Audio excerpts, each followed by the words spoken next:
Hello students. आज के इस सेशन में हम एक नया टर्म सीखेंगे, एंगल। क्या होता है ये एंगल और उनके एलिमेंट की जो टाइप्स हैं। एक्यूट एंगल क्या होता है, राइट एंगल क्या होता है, स्ट्रेट एंगल क्या है, रिफ्लेक्स क्या है। तो जो टर्म्स हैं उनका मीनिंग क्या है, कौन से एंगल में एक्यूट लेता हूं, एंगल कैसे डिफाइंड है, इस सब के बारे में मैं बात करूंगा। ओके, तो अच्छे से हमें समझना है, टर्म्स हमें आएंगी तभी हम आगे टॉपिक्स में ढंग से तैयार कर पाएंगे, प्रॉब्लम सॉल्विंग हमारी स्किल्स बढ़ेगी। ओके, ध्यान से समझिए। एंगल, मेरे पास चैलेंज है कि एंगल होता क्या है, एंगल को मुझे समझना है। एंगल तो कोई बहुत बड़ी बात है नहीं, आसान सी बात है। और फोकस करिए, रे के बारे में हम जानते हैं। मेरे पास ये रे है और इसे फोकस करना कि ये रे जैसे एंड पॉइंट सेम होता है, तो मैंने इस रे का एंड पॉइंट ओ रखा है। ओके, एंड वैसे तो ये आगे तक जाएगा, इसको एक पॉइंट मैंने ए मान लिया है।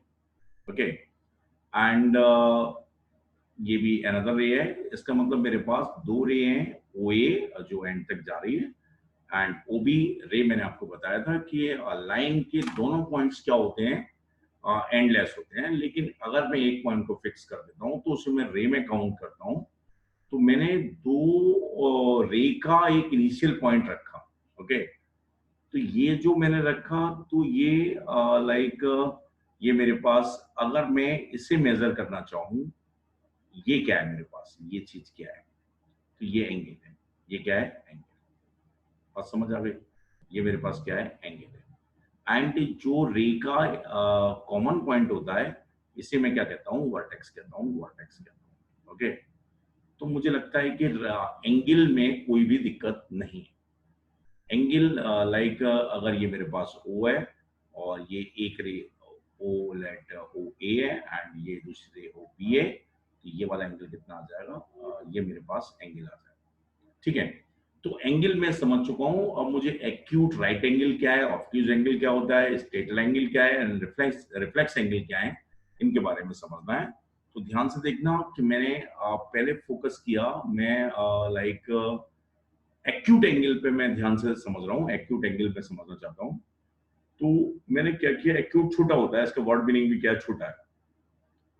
तो ना फोकस करना कि अगर हम एक्यूट एंगल को फोकस कर रहे हैं और एक्यूट एंगल समझना चाहते हैं, तो एक्यूट एंगल होता क्या है। ये मैंने एक रे ले ली, ये ओ रखा, ये एक पॉइंट ए रखा। ठीक है, तो ना फोकस करिए कि इसको मैं इंक्रीज करना स्टार्ट करता हूँ। ये मेरे पास, ये ऐसे गई, रे गई, ये ऐसे गई, लेट ये यहाँ पे ये एंगल बन गया, थीटा बन गया। ठीक है ना, और थोड़ा सा मैंने इसको बी लिया और ये मेरे पास ओ है और ये ए है और यहाँ पे बी ले लिया। तो मैं ये देख रहा हूँ कि जो मेरे पास ये जो एंगल है, ये थोड़ा सा ज्यादा है कंपेरेटिव टू, इससे थोड़ा सा ज्यादा है। ठीक है, तो अगर मैं इसको लगातार बढ़ाऊं, तो ना फोकस करना कि ये जो कैटेगरी है, जब ये वैल्यू 0 से लेके 90 तक होगी, 0 से लेके 90 तक होगी।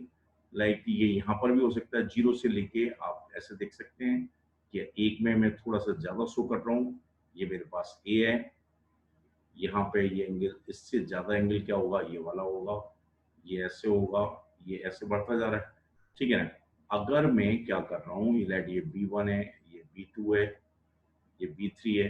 ठीक है ना, कोई दिक्कत नहीं है। तो जो एंगल मेरे पास एक्यूट एंगल में क्या है कि एक ऐसा एंगल जो कैसा है, थीटा अगर ग्रेटर देन इक्वल्स टू 0 है और लेस देन 90 है, 90 को इंक्लूड नहीं करूंगा मैं। ठीक है ना, तो इन इस कैटेगरी को एक नाम और दे दिया गया। इस कैटेगरी ऑफ एंगल, जो कैटेगरी है ये एंगल्स की, इसे एक नाम और दे दिया गया। वो क्या है, एक्यूट एंगल, छोटा एंगल। लाइक मतलब नाम है इसका और कोई ज्यादा बहुत ज्यादा खास मीनिंग नहीं है। एंड ये बढ़ते बढ़ते ये ऐसा हो गया, राइट एंगल हो गया, राइट हो गया, मतलब इसके ऊपर राइट है, सीधी स्ट्रेट लाइन बन गई अगर, और इसे डिनोट करते हैं मैं इससे। तो ये मेरे पास आ गया राइट एंगल इसे मैं क्या कहूँगा, राइट एंगल कहूँगा कि ये इस टाइप का जो एंगल है, इसे मैं क्या कहूँगा, राइट एंगल, और इससे इससे ऐसे डिनोट करते हैं, ठीक है ना, रेक्टेंगल से। ओके, या स्क्वायर बन जाए। नाउ फोकस करिए कि राइट एंगल भी मुझे क्लियर हो चुका है, समझ आ गया। जैसे अगर मैं एंगल को इंक्रीज करना स्टार्ट करता हूं तो एंगल जीरो से बढ़ना स्टार्ट होता है, और जीरो से बढ़ के लगातार बढ़ता जाता है, बढ़ता जाता है, बढ़ता जाता है, तो और फिर वो 90 होता है। ओके, ऑब्ट्यूज एंगल की अगर मैं बात करता हूं तो ये मेरे पास थीटा इक्वल्स टू ये कितना आ गया, 90 हो गया, उसे मैं राइट एंगल कहूंगा, ठीक है। एंड अगर मैं बात करता हूं, ध्यान से समझना, अगर मैं बात करता हूं कि क्या है मेरे पास ऑब्ट्यूज एंगल, तो ऑब्ट्यूज एंगल को समझने की कोशिश करना कि अगर मैं इसे और इंक्रीज करता हूं, तो लाइक मैं यहाँ पे इधर ले जाता हूँ थोड़ा सा, तो भी एंगल आएगा, ये बढ़ता जा रहा है।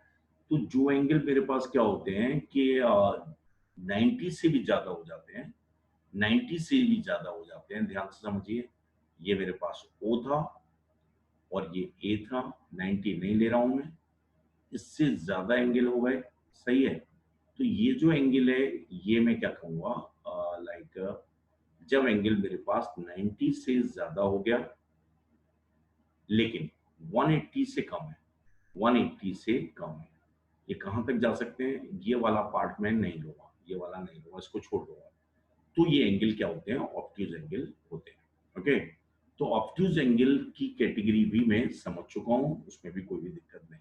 स्ट्रेट एंगल का मतलब क्या है, जब ये 290 हो गया, लाइक ये जो केस मैंने छोड़ा है 180 वाला, अगर मैं उसे इंक्लूड कर लूं, उसे अगर मैं काउंट कर लूं, जैसे ये मेरे पास ओ है और लेट ये होते होते होते ये वाला जो एंगल बनेगा, ये क्या आ गया, स्ट्रेट एंगल आ गया, सिंपल 180 एंगल। रिफ्लेक्स एंगल क्या है भाई, रिफ्लेक्स एक कैटेगरी है कि अगर मैं, जैसे ये मेरे पास ओ है और ये ए है, ठीक है, और ये एंगल क्या है, ये थीटा है, तो थीटा अगर एक्यूट होगा तो उसके अलावा ये वाला जो एंगल होगा, इसे हम क्या कहेंगे, रिफ्लेक्स एंगल। ओके, थीटा अगर एक्यूट होगा तो इस एंगल को क्या मैं कहूंगा, रिफ्लेक्स एंगल कहूंगा, और मुझे लगता है इसमें कोई भी दिक्कत नहीं, ठीक है।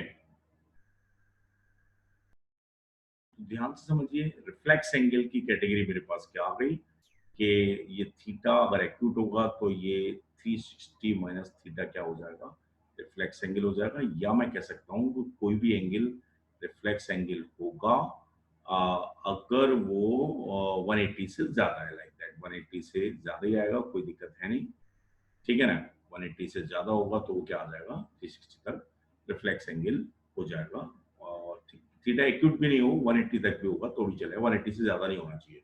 रिफ्लेक्स एंगल की कैटेगरी में क्या आता है, 180 से ज्यादा एंगल, ये एक्यूट होना भी जरूरी नहीं है। इनफैक्ट थीटा अगर मैं, मेरे पास 180 से ज्यादा है और 360 से कम है, 360 से अगर मेरे पास ये कम है, तो मैं इसे रिफ्लेक्स एंगल की कैटेगरी में, ठीक है। तो मुझे लगता है इसमें कोई भी दिक्कत नहीं है, ये पूरी की पूरी तरह से क्लियर हो चुका है। और एंगल क्या होता है ये मैंने आपको बता दिया है, ध्यान से समझिए। मैं दोबारा से आपको रिपीट करता हूँ और मुझे लगता है ये समझ में आ जाएगा। एंगल का मीनिंग आपको वैसे पुरानी क्लासेस से भी क्लियर है, ऐसा एंगल जो और theta greater than equals to zero और लेस देन अगर 90 होगा तो क्या आ जाएगा, एक्यूट आ गया। अगर थीटा 90 होगा तो वो क्या आ गया, डिग्री है ये, तो वो राइट एंगल आ गया। अगर थीटा मेरे पास 90 से ज्यादा है और 180 से कम है तो वो क्या आ गया, ऑब्ट्यूज ऑब्ट्यूज एंगल आ गया। एंड स्ट्रेट एंगल थीटा अगर 180 डिग्री है तो स्ट्रेट एंगल आ गया। और रिफ्लेक्स एंगल अगर थीटा मेरे पास कभी भी कोई एंगल 180 से ज्यादा डिग्री से ज्यादा है और 360 डिग्री से कम है तो मैं उसे क्या मान लूंगा, रिफ्लेक्स एंगल मान लूंगा, ठीक है ना।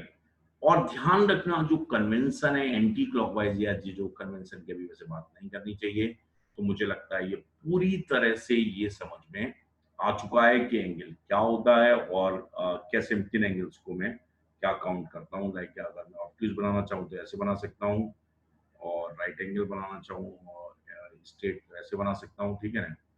और अगर मैं इसे लाइक इस टाइप से मैं बना सकता हूँ इसको, रिफ्लेक्स एंगल। ओके, बात समझ आ गई?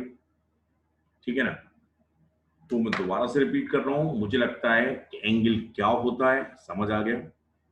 एक्यूट एंगल, कभी टेंशन नहीं लेनी है यार। एक्यूट एंगल जो एंगल 0 या 0 से ज्यादा है और 90 डिग्री से कम है, वो एक्यूट एंगल है। आगे हम और भी यूनिट सीखेंगे एंगल्स को मेजर करने की, अभी डिग्री की बात कर रहे हैं। ओके, जो 90 हो गया तो राइट एंगल है, 90 से ज्यादा और 180 से कम है तो ऑब्ट्यूज है, एंड 180 हो गया तो क्या है, स्ट्रेट है, एंड 180 से ज्यादा एंड 360 से कम है तो वो मेरे पास क्या आ गया, रिफ्लेक्स एंगल आ गया। ओके, तो आगे के सेशंस में और भी एंगल की कैटेगरी और भी जो एंगल के टाइप्स हैं उनके बारे में बात करूंगा, और मुझे लगता है इतने टर्म्स आपको एग्जैक्ट ढंग से क्लियर है।